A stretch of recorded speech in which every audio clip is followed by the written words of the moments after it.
viajantes da vida! Bem-vindos! Mais um capítulo do nosso Mediunidade em Foco.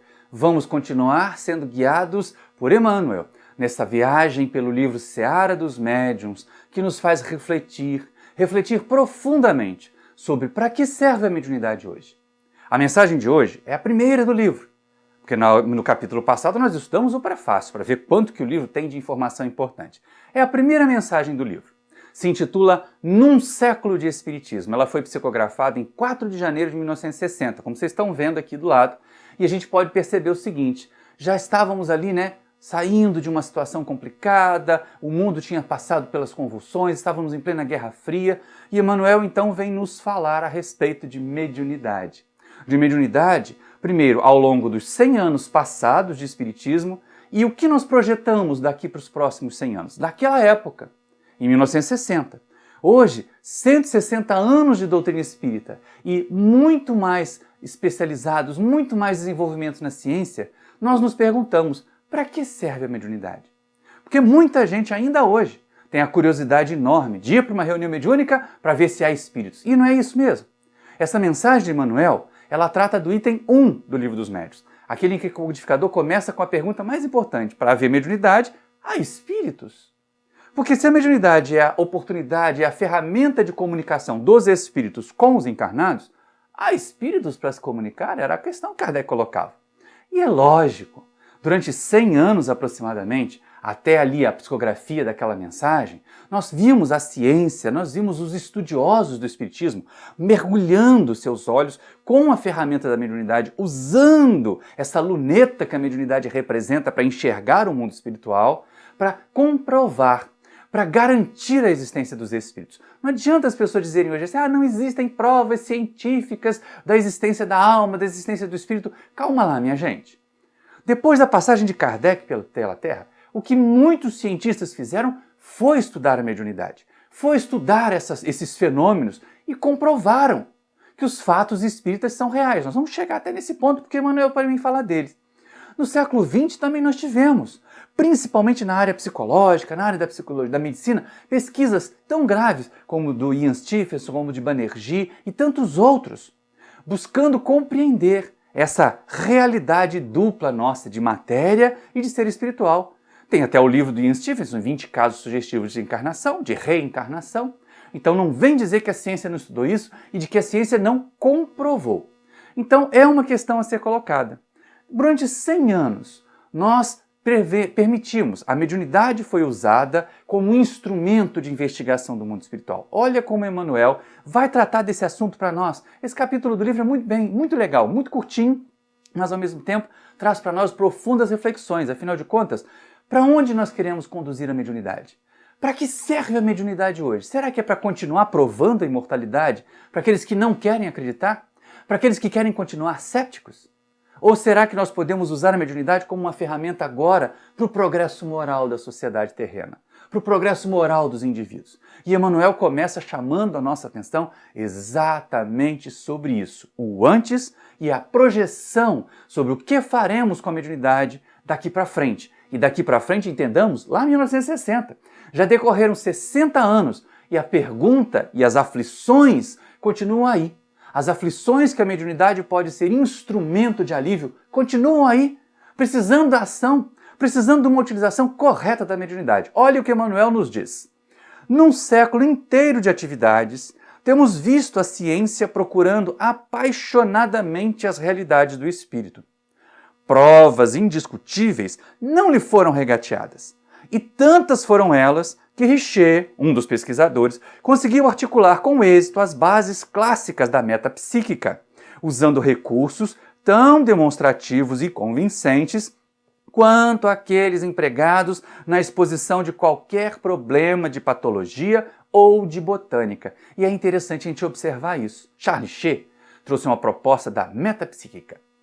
Aquela questão em que a gente começava a perceber que fenômenos que não se encaixavam nos fenômenos físicos, que não podiam ser explicados pelas ciências físicas, que iam além do psiquismo, precisavam de uma explicação. Ele construiu toda essa ciência, que depois deu origem à chamada parapsicologia. Não tem problema não. São nomes mas todos eles baseados em análise e estudo dos fenômenos de intercâmbio com o mundo espiritual, dos chamados fenômenos espíritas ou fenômenos produzidos por espíritos. E ele não foi o único, não. Olha só quantos outros cientistas pesquisaram também. Sábios distintos, entre os quais Wallace, Zollner, William Crookes, Cesare Lombroso, Frederick Myers, Oliver Lodge, mobilizando médiuns notáveis, efetuaram experiências de valor inconteste. Então não dava mais para negar, nem naquela época, finalzinho ali do século XIX, até mais ou menos meados do século XX, antes das guerras. E depois nós vamos observar ainda, no século XX, já da década de 70 para frente, as pesquisas dos psiquistas a respeito dos mesmos fenômenos, chegando às mesmas conclusões. A diferença é que Cesare Lombroso, William Crookes, Oliver Lodge, eles estudaram médiuns de efeitos físicos. Ian Stephenson, Banerjee pesquisaram fenômenos inteligentes, principalmente de recordações de existências terrenas anteriores. De um jeito ou de outro, o estudo baseado em fenômenos mediúnicos ou baseado em recordações de existências passadas trazem a confirmação da existência do espírito, trazem a confirmação da presença desse ser espiritual em nós e em torno de nós. Então, peraí, o que nós vamos fazer? Afinal de contas, passamos 100 anos estudando isso. Passamos 100 anos progredindo em termos tecnológicos, em termos científicos. E para quê? E é nessa hora que vem o pra quê da mediunidade também. Aquele momento de confirmação, a mediunidade era ferramenta dos cientistas. Mas e hoje? E hoje que já está tudo aí, só não se convence quem não quer. Para que usar a mediunidade?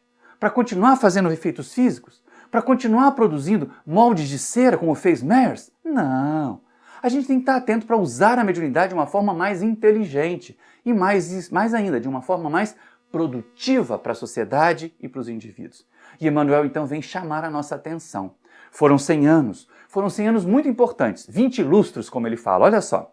Entretanto, nos 20 lustros passados, a mediunidade serviu para atender aos mistérios brilhantes da observação científica, projetando inquirições do homem para a esfera espiritual. É justo satisfaça agora as necessidades morais da Terra, carreando avisos da esfera espiritual para o homem. E é essa a nova proposta do benfeitor. Depois de 100 anos em que a mediunidade servia para que as criaturas encarnadas olhassem o mundo espiritual, agora a mediunidade deveria servir de ponte para que o mundo espiritual instruísse a humanidade encarnada, a Terra ali como ele fala, naqueles conceitos de elevação moral, porque não basta só conhecimento, gente. Intelecto sem desenvolvimento ético, intelecto sem desenvolvimento moral não serve para nada. Mediunidade, pura e simplesmente para produzir fenômenos, não adianta de nada para o médium, nem para as pessoas que estão ali observando. E isso é tão importante que nós vimos a ciência progredindo, os avanços tecnológicos e as sociedades mergulhando em profundos sofrimentos. Eu me assustei. Quando eu li a primeira vez esse capítulo para preparar o estudo, lembrando que ele já tem 60 anos, Emmanuel fala de muitas dores que mesmo com tanto desenvolvimento da ciência, continuam nos afligindo. Só que eu parei e olhei em volta e são as mesmas dores de hoje, uai. São as mesmas dores que nós enfrentamos nesse momento. Olha só que coisa interessante. Se o primeiro século de doutrina espírita viu realizações admiráveis, desde os cálculos profundos da física nuclear aos rudimentos da astronáutica, lembrando aqui, né, gente, o rudimento da astronáutica em 1960. Agora a astronáutica já foi longe, já temos satélites, já fomos à Lua várias vezes, já temos pesquisas realizadas até em Marte, então fomos muito além em termos científicos, fomos muito além em termos tecnológicos, mas olha a volta, olha aí no seu bairro, olha no nosso país, na nossa cidade, não temos pessoas carentes de tudo, não temos uma miséria, não temos violência, não temos pessoas sofridas de todos os matizes. Então para que adiantou tanto progresso? E aí vem a necessidade de dar direção à inteligência, de dar diretriz ao conhecimento, e de dar uma nova direção à mediunidade. Porque senão, olha só o que vem para nós. Surpreendeu igualmente calamidades terríveis, como sejam as guerras de conquista e rapinagem, nas quais os campos de prisioneiros foram teatro para os mais hediondos espetáculos de barbárie e degradação em nome do direito. E ele prossegue. a técnica de destruição das cidades em massa, as inquisições políticas, a afeição das antigas inquisições religiosas, a amordaçando a liberdade de consciência, a proliferação das indústrias do aborto, às vezes com o amparo de autoridades respeitáveis. Gente, mas tudo não está acontecendo hoje de novo. Tá certo que Emanuel escreveu em 1960, então, tanto o Brasil quanto o mundo tinham saído de duas guerras que chacoalharam o planeta, que empobreceram uma parte da população, que causaram muito mais desigualdade. Estavam vindo também de regimes totalitários, de criaturas que estavam se impondo pela força, várias ditaduras estavam se instalando. O Brasil mesmo tinha saído de uma ditadura na década de 50, estava se preparando para entrar em outra na década de 60, foram 20 anos tenebrosos, mas Emanuel faz alerta, amordaçando as inquisições políticas. Olha como é que ele foi esperto, né? Como ele foi inteligente. Ele deixou isso grafado antes de acontecer. As perseguições políticas, tentando calar os opositores, tentando silenciar aqueles que pensavam contra, já vinham acontecendo em outros países, mas elas chegaram a acontecer aqui, décadas antes e depois de Emanuel escrever esse livro, também 20 anos de sufocação da liberdade de consciência. E aí, o que o benfeitor chama a atenção? Tudo isso gerando dores, sofrimentos, tamanha desvalorização da vida que o aborto passou a ser uma indústria muito lucrativa. As pessoas não se preocuparam em educar a sexualidade como não se preocupam hoje. A questão não é o aborto, está lá. Nós temos o livro dos Espíritos. O aborto é colocado como crime, é uma coisa que evita que o espírito realize a sua tarefa de progresso, mas em caso de pôr em risco a vida da mãe, a espiritualidade abre exceção, abre um precedente. O que a gente não pode é banalizar isso, dizer que qualquer coisa é pôr em risco a vida e tudo mais. Mas essa é uma questão tão delicada que a gente precisa deixar que outras pessoas mais especializadas tratem dela. Aqui o nosso assunto é mediunidade. Mas Emanuel coloca a indústria do aborto só nos chamando a atenção. Em vez de educar a sexualidade para que não houvesse gravidez indesejável, as pessoas preferiram deixar acontecer e depois ganhar dinheiro, removendo do ventre materno seres que estavam começando a sua jornada de forma muito confusa, é claro. De forma não programada, pelo menos para os encarnados, embora a espiritualidade pudesse fazer os seus replanejamentos diante da nossa imprevidência ante a sexualidade. Mas é isso que vinha acontecendo e continuam tentando fazer acontecer. Nós continuamos vendo surgir agora, no século XXI, movimentos totalitários outra vez. Movimentos que tentam silenciar opositores. E não era só isso não, olha quantas dores mais. A onda crescente de suicídios, o delírio dos entorpecentes, o abuso da hipnose, o lenocínio, que é a prostituição, o mercado do sexo, transformado em costume elegante da vida moderna. O aumento dos chamados crimes perfeitos, olha a corrupção aí, com manifesta perversão da inteligência e a porcentagem assustadora das moléstias mentais com alicerce na obsessão. E é interessante todo esse relato, principalmente esse último slide aí que vocês viram, porque assim, esse slide não é da década de 60, não é? Tá certo, o livro é da década de 60, mas se nós lêssemos hoje, nós não temos isso tudo acontecendo? De novo a dependência química, de novo o abuso da sexualidade, o comércio, pessoas estão se vendendo por dinheiro, se permitindo mercadejar, a prostituição, aí garotos, garotas de programa, tudo parece tão atual, tão recente, que parece que Emanuel escreveu esse livro ontem, e não há 60 anos, gente. Então, peraí. Se a tecnologia não deu conta de resolver isso, e se com 100 anos, agora 160 anos de doutrina espírita, nós não conseguimos diminuir o impacto desses sofrimentos todos, dessas ondas de sofrimento, não será melhor refletir sobre novas diretrizes ou novas ações dentro da mesma diretriz transformadora da doutrina espírita? Da mediunidade? Você aí que é médium, está pensando em usar a mediunidade para quê? Eu vou fazer caridade, vou acolher espírito sofredor em reunião mediúnica. É um passo. Mas a mediunidade também deve servir para nós consolarmos e confortarmos e equilibrarmos ou ajudarmos no equilíbrio das pessoas que estão encarnadas. E é disso que Emanuel vai falar. Não basta só conhecimento, não bastam só fenômenos mediúnicos. São necessários bons usos para todas essas ferramentas. Olha só, desse modo, não nos basta apenas um espiritismo científico, que despenda indefinida cota de tempo averiguando a sobrevivência do ser além do sepulcro. Mas não é. Tem gente até hoje querendo fazer reunião de materialização, fazer aquela brincadeira do copo. Tem gente até hoje querendo provas de que existem espíritos. É muito complicado isso, gente. E é tão interessante porque, assim, como Emmanuel disse lá no começo, a espiritualidade nunca negou provas da existência da espiritualidade, do mundo espiritual. Então é lógico que só não enxerga quem não quer. E aí o benfeitor continua. Embora a elevação de propósito dos pesquisadores eminentes que tateiam os domínios da alma, não podemos esquecer a edificação do sentimento. Opa! Aí o Emmanuel já nos dá uma nova diretriz. Para que serve a mediunidade hoje? Para edificar os sentimentos das criaturas, para trazer consolação. É lógico que não é de hoje. Se nós pegarmos a obra de Chico Xavier, a obra psicografada de tantos outros médiuns, de Ivone Pereira, de Valdo Franco, ela é extremamente confortadora. Os espíritos que conduziram essas tarefas mediúnicas direcionaram os seus médiuns para que eles se tornassem instrumentos de consolação, instrumentos da edificação dos sentimentos, e sentimentos melhores, uma sociedade melhor, com sentimentos mais equilibrados, uma sociedade mais equilibrada. Então essa é a proposta. Você aí que está pensando em conhecer mediunidade, você aí que está pensando em trabalhar na reunião mediúnica, pense para quê? Se pergunte sinceramente, mas por que, meu Deus, eu quero trabalhar na mediunidade? Será que é só para aparecer como médium famoso? Será que é só para ver espírito baixar na reunião mediúnica e contar a história do passado dele? Ficar lá escarafunchando, definindo o passado dos espíritos? Não, nada disso. A mediunidade tem que ter hoje uma finalidade mais nobre, mais elevada, porque os sofrimentos são muitos. Está lá, ó, suicídios, dependência química, desequilíbrios da sexualidade, da afetividade, pessoas perturbadas mentais que começam com o processo obsessivo e terminam com o problema mental instalado que não tem mais jeito de curar. Então tudo isso precisa de atenção do mundo físico e do mundo espiritual.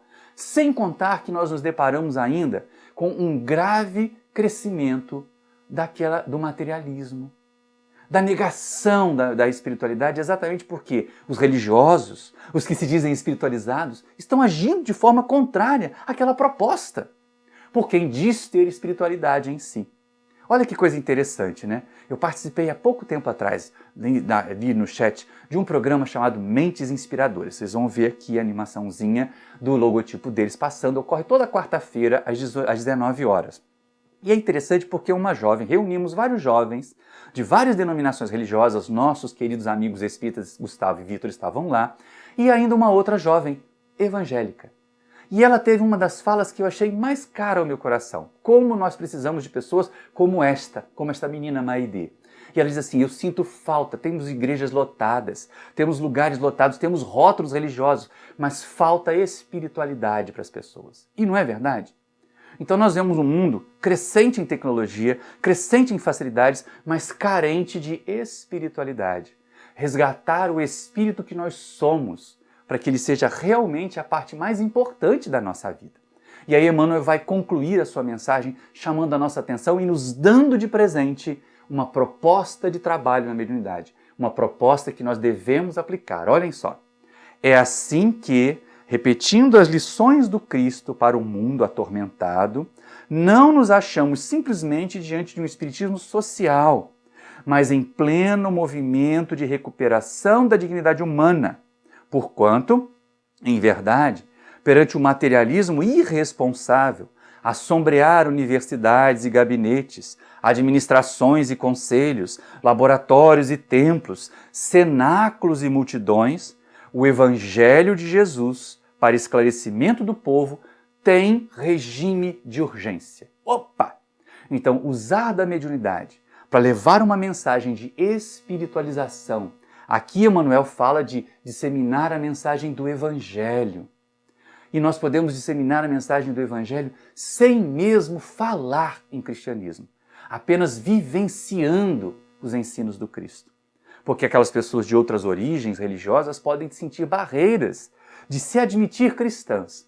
Mas todas as religiões têm as mensagens principais do cristianismo embutidas nelas. E aí nós vamos poder disseminar essa mensagem e a mediunidade aparece como uma ferramenta. Não imagine você, meu amigo, minha amiga que está aí nos assistindo, usar a mediunidade para aparecer, usar a mediunidade para provar para os outros que o mundo espiritual existe. Não. Se a mediunidade prova para você que o mundo espiritual existe, que você tem contato com esse mundo espiritual, então use esta ferramenta para se fazer uma pessoa melhor. Espalhe com urgência a mensagem consoladora do Evangelho. Esta é a nova tarefa. Esta é a proposta da mediunidade para os próximos 100 anos e os próximos milênios até, se nós quisermos pensar assim. Porque conhecimento científico, porque apenas conhecimento, sem moralidade, sem educação dos sentimentos, para nada vai nos servir. Então, mediunidade, ferramenta sublime de contato com o mundo espiritual, seja ela o canal para trazermos as consolações dos benfeitores espirituais, as orientações, a educação espiritual para os seres encarnados na Terra. E assim nós seremos instrumentos de paz e de amor para Jesus aqui nesse nosso planeta. Gostou da nossa reflexão? Gostou da mensagem de Emmanuel? Então eu sugiro que você vá ao livro, que você a releia, que você faça as suas anotações. Não fique confiando só no que eu trouxe aqui. Nós temos necessidade de estudar juntos, várias vezes. Querendo estudar mais, volte ao vídeo, mande mensagem para a gente, manda um comentário aí embaixo. E aproveitando que nós já estamos encerrando, se você gostou, deixa aí o seu like, se inscreva no canal, acione o sininho, bota aquele joinha aí para nós e, sobretudo, divulgue. Mande para os seus amigos nas redes sociais essa mensagem que nós disseminamos aqui. Um grande abraço para você e até o próximo vídeo!